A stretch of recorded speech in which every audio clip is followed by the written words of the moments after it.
दोस्तों आज हम फिर से आपके लिए लेकर आए हैं आज दिन भर की सभी ताज़ा बड़ी खबरें फटाफट इस वीडियो में आपको बताने वाले हैं, तो वीडियो को अंत तक जरूर देखें। अगर आप भी चाहते हैं कि तबलीगी जमात पर मीडिया द्वारा लगाए गए आरोप झूठे हैं तो हमारी वीडियो को लाइक करके अपना समर्थन जरूर दर्ज करें। इसी बीच आपको अपडेट करा दें कि भारत में कोरोना महामारी के मरीजों की संख्या कितनी पहुंची है। जी हां दोस्तों, आपको बता दें कि इस समय भारत में कोरोना महामारी के मरीजों की संख्या पहुंच चुकी है 1,06,475। वहीं 42,309 लोग इस महामारी से भारत में ठीक हो चुके हैं। वहीं 3,302 लोगों ने इस महामारी से भारत में अपनी जान भी दे दी है। अगर हम पिछले 24 घंटे की बात करें तो पिछले 24 घंटे में 6,141 मरीज इस महामारी के भारत में सामने आए हैं, जो काफी बड़ा आंकड़ा है। इसी बीच बढ़ते दोस्तों अगली बड़ी खबर की ओर, तो अर्नब गोस्वामी को सुप्रीम कोर्ट ने दिया करारा झटका, गोदी मीडिया की अकड़ निकली। जी हां दोस्तों, आपको बता दें कि महाराष्ट्र के पालघर लिंचिंग मामले में कांग्रेस अध्यक्ष सोनिया गांधी के खिलाफ कथित आपत्तिजनक टिप्पणी के मामले में रिपब्लिक न्यूज चैनल के संपादक व एंकर अर्नब गोस्वामी को सुप्रीम कोर्ट ने करारा झटका दिया है। कोर्ट ने गोस्वामी की उन याचिका को आज खारिज कर दिया है जिसमें उन्होंने मामले की जांच सीबीआई से कराने की गुजारिश की थी। कोर्ट के इस फैसले पर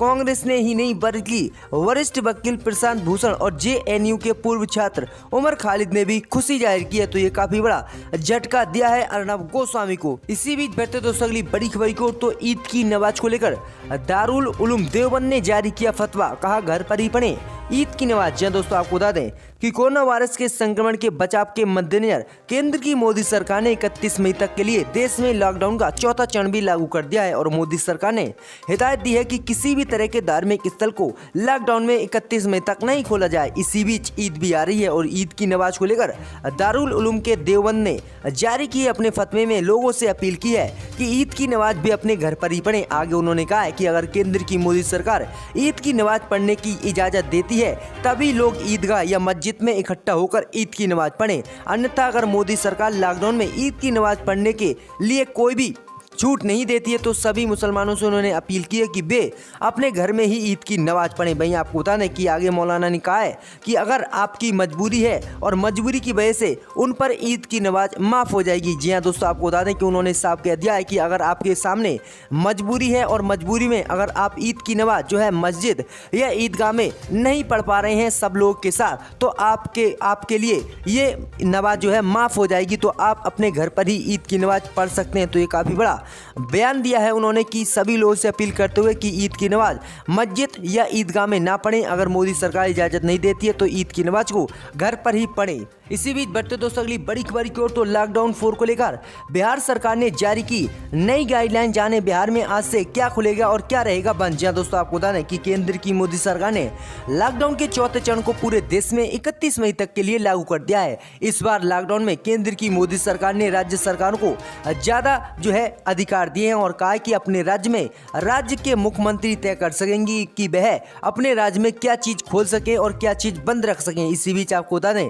कि सभी प्रदेशों ने अपने राज्य में नई गाइडलाइन जारी करते हुए छूट दी है। वहीं आज बिहार सरकार ने भी अपने प्रदेश में नई गाइडलाइन जारी करते हुए प्रदेश में किस तरह की दुकानें खोलने की इजाजत दी है वो आपको बताएं। जी दोस्तों, आपको बता दें कि आज से बिहार में रेडीमेड कपड़ों की दुकान सहित सभी तरह के उपभोक्ताओं की वस्तुओं की दुकान खोलने की आज बिहार सरकार ने अनुमति दे दी है। वहीं आपको बता दें कि बिहार सरकार ने ओला टैक्सी सेवा को शुरू करने की भी इजाजत पहले के तरह नियम के अनुसार दे दी है। यानी बिहार में अब जो है सरकार ओला और टैक्सी सेवा चालू करने के मन में है। इसी बीच आपको बता दें कि निजी वाहन के उपयोग से केवल महत्वपूर्ण सेवाओं से जुड़े ही लोग की आवाजाही बिहार में रहेगी, वैसे कोई भी चीज नहीं चलेगी। इसके अलावा सभी नियम लॉकडाउन 3 के तहत ही लागू रहेंगे। जी हाँ दोस्तों, आपको बता दें कि जैसे पहले छूट दी गई थी वही छूट बिहार में लागू रहेगी। ये 3 चीजों की दुकानें खोलने की सरकार ने अभी अनुमति दे दी है। इसी बीच आपको बता दें कि कौन कौन सी चीज बिहार में नहीं खुलेंगी। आपको बता दें कि खरीदारी के लिए आम लोग दूर नहीं जा सकेंगे, बस जो है बिहार में नहीं चलेंगी। इस बार ऑटो रिक्शा को लेकर परिवहन विभाग निर्देश जारी करेगा, इसके बाद ही इसको अनुमति दी जाएगी कि कहां पर ये चीजें चलाई जाएंगी। वहीं आम लोगों को टैक्सी की इजाज़त भी नहीं दी गई है, यानी अब टैक्सी में भी आम लोग नहीं बैठ सकेंगे। तो ये काफ़ी बड़ा बदलाव किया है बिहार सरकार ने और अपनी प्रदेश में नई गाइडलाइन भी जारी कर दी है। इसी बीच बढ़ते दोस्तों अगली बड़ी खबर की ओर, तो रेल मंत्रालय की बड़ी घोषणा, 1 जून से रोज चलेंगी 200 नॉन एसी ट्रेनें, जल्द शुरू होगी ऑनलाइन टिकट की बुकिंग। वहीं किसी भी राज्य सरकार से नहीं लेनी होगी अनुमति। जी हाँ दोस्तों, आपको बता दें ये काफी बड़ी खबर सामने निकल कर आ रही है और रेल मंत्रालय ने बड़ा ऐलान किया है कि 1 जून से रोज देश में 200 नॉन एसी ट्रेनें चलाई जाएंगी और जल्द ही इसकी ऑनलाइन टिकट की भी बुकिंग शुरू हो रही है। जी हाँ दोस्तों, आपको बता दें कि रेल मंत्री पीयूष गोयल ने मंगलवार रात घोषणा की है कि 1 जून से समय सारणी के हिसाब से देश में रोजाना 200 गैर वातानुकूलित ट्रेनों का परिचालन शुरू किया जाएगा। 1 जून से चलने वाली गैर वातानुकूलित द्वितीय श्रेणी की ट्रेनें के लिए बुकिंग ऑनलाइन तरीके से होगी। हर कोई व्यक्ति इस सेवा का लाभ उठा सकेगा। भारतीय रेलवे जल्दी इन ट्रेनों की सूची जारी करेगा और टिकट की बुकिंग सुविधा शुरू करेगा। तो रेलवे ने यह काफी बड़ा फैसला लिया है कि 1 जून से किसी भी प्रदेश से बिना इजाजत लिए पूरे देश में जो है 200 नॉन एसी ट्रेनें चलाई जाएंगी। इसी बीच बढ़ते दोस्तों अगली बड़ी खबर की ओर, तो यूपी में बसों पर बवाल जारी। कांग्रेस की बसों को यूपी में नहीं मिला प्रवेश। प्रदेश अध्यक्ष अजय कुमार लल्लू सहित हिरासत में लिए गए कई नेता। जी दोस्तों, आपको बता दें कि कोरोना संकट के बीच लॉकडाउन में प्रवासी मजदूरों की घर वापसी को लेकर राजनीति भी तेज हो गई है। आगरा जिले में राजस्थान बॉर्डर पर भेजी गई कांग्रेस की बसों को उत्तर प्रदेश में प्रवेश कराने पहुंचे प्रदेश अध्यक्ष अजय कुमार लल्लू सहित कई नेताओं को पुलिस ने हिरासत में ले लिया है। यूपी कांग्रेस अध्यक्ष अजय कुमार लल्लू ने आरोप लगाया है कि बीजेपी ने कांग्रेस द्वारा भेजी गई बसों की सूची में कुछ बसों की संख्या बदल दी है और झूठे आरोप लगा रही है। श्रमिकों के लिए बसों को लेकर उत्तर प्रदेश की भाजपा सरकार के साथ चल रहे आरोप प्रत्यारोप के बीच कांग्रेस महासचिव प्रियंका गांधी वाड्रा ने मंगलवार को कहा कि मुख्यमंत्री योगी आदित्यनाथ चाहे तो इन बसों पर भाजपा एवं अपने बैनर पोस्टर लगवा दें, लेकिन इनके लिए श्रमिकों को उनके घर पहुंचाने के लिए इनको ना रोके। वहीं आपको बता दें कि योगी सरकार ने आरोप लगाया था कि वो जो बस भेजी गई है कांग्रेस की तरफ से उसमें ऑटो रिक्शा, एम्बुलेंस और 3 पहिया वाहनों के भी नंबर हैं। वहीं इसी सवाल पर उन्होंने उत्तर प्रदेश सरकार से कहा है कि उत्तर प्रदेश सरकार ने हद कर दी है जब राजनीतिक परहेजों को परे करते हुए शस्त्र और असहाय भाई बहनों को मदद करने के लिए जब कांग्रेस आगे आई है और बसें भेजी हैं तो उन्होंने अपने प्रदेश में जो है उसको एंट्री देने से ही मना कर दिया। तो ये काफी बड़ा उन्होंने बार किया है। वहीं आपको बता दें कि बीजेपी लगातार ये आरोप लगा रही कि उसमें ऑटो रिक्शा व मोटरसाइकिल के भी नंबर शामिल हैं जो 1000 बस कांग्रेस की तरफ से भेजी गई हैं। लेकिन कांग्रेस का कहना है कि ये सिर्फ आरोप लगा रहे हैं, लेकिन प्रवासी मजदूरों की कांग्रेस मदद ना कर सके इसलिए ये योगी सरकार ऐसे कुछ आरोप लगा रही है। तो ये काफी बड़ी खबर सामने निकल कर आ रही है बसों को लेकर। इसी बीच बढ़ते दोस्तों अगली बड़ी खबर को, तो मोदी सरकार की बढ़ सकती है मुश्किलें। कोरोना पर विपक्ष की बैठक, ममता, उद्धव समेत 15 दल के नेता होंगे शामिल। जी दोस्तों, आपको बता दें कि कोरोना संकट पर विपक्ष के नेताओं की एक बड़ी बैठक शुक्रवार 3 बजे होगी।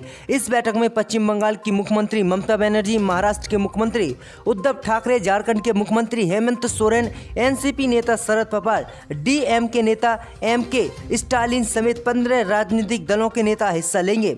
हालांकि अभी साफ नहीं हुआ है कि इस बैठक में कांग्रेस की ओर से कोई प्रतिनिधि हिस्सा लेगा या नहीं। माना जा रहा है कि इस बैठक में कोरोना और लॉकडाउन को लेकर मोदी सरकार के ओर से उठाए गए कदमों के बारे में बात होगी और सरकार की ओर से राज्य सरकारों के साथ किए जा रहे बर्ताव और पर चर्चा की जाएगी। पिछले दिनों प्रधानमंत्री मोदी के साथ बैठक में सीएम ममता बनर्जी ने केंद्र सरकार पर भेदभाव का आरोप लगाया था। वहीं आपको बता दें कि ये काफी बड़ी अहम बैठक हो सकती है और इस पर बीजेपी की मुश्किलें भी बढ़ सकती हैं। इसी बीच बढ़ते दोस्तों अगली बड़ी खबर की ओर, तो मुख्तार अब्बास नकवी का राहुल प्रियंका गांधी पर हमला।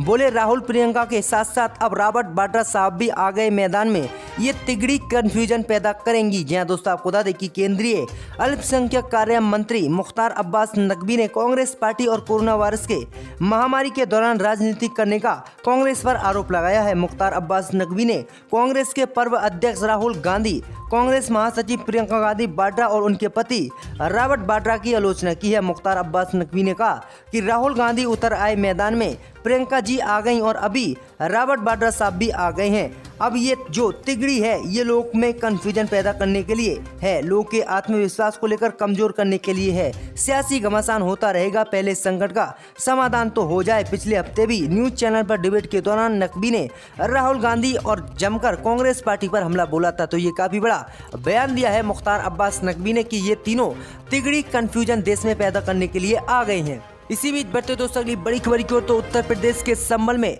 सपा नेता और उनके बेटे की गोली मारकर हत्या, सड़क विवाद पर हुआ था झगड़ा। जी हां दोस्तों, अगली बड़ी खबर की ओर, तो योगी सरकार कांग्रेस की जंग में सपा अध्यक्ष अखिलेश यादव भी कूदे, कहा धूल में बसे कैसी। जी हां दोस्तों, आपको बता दें कि लगातार देश में कोरोना महामारी के संक्रमण की रोकथाम के लिए कांग्रेस भी मेहनत कर रही है और कांग्रेस ने 1000 बसों को उत्तर प्रदेश में योगी सरकार को सौंपने के लिए कहा था और कहा कि इन बसों के द्वारा सभी प्रवासी मजदूरों को उनके घर तक पहुंचाया जाए। इसी बीच आपको बता दें कि इसी बीच उथल पुथल की राजनीति में मुखिया और राज्य के पूर्व मुख्यमंत्री अखिलेश यादव भी कूद गए हैं। सपा प्रमुख ने मंगलवार को अखिलेश यादव ने ट्वीट कर लिखा कि आम जनता को ये समझ नहीं आ रहा है कि जब सरकारी, प्राइवेट और स्कूलों की 50,000 बसें खड़े खड़े धूल खा रही हैं, तो प्रदेश की सरकार प्रवासी मजदूरों को घर पहुंचाने के लिए इन बसों को सदुपयोग क्यों नहीं कर रही है। ये कैसा हट है, बस की जगह बल का प्रयोग अनुचित है। जी हां दोस्तों, आपको बता दें कि अखिलेश यादव ने जो है योगी सरकार पर आरोप लगाया है कि जब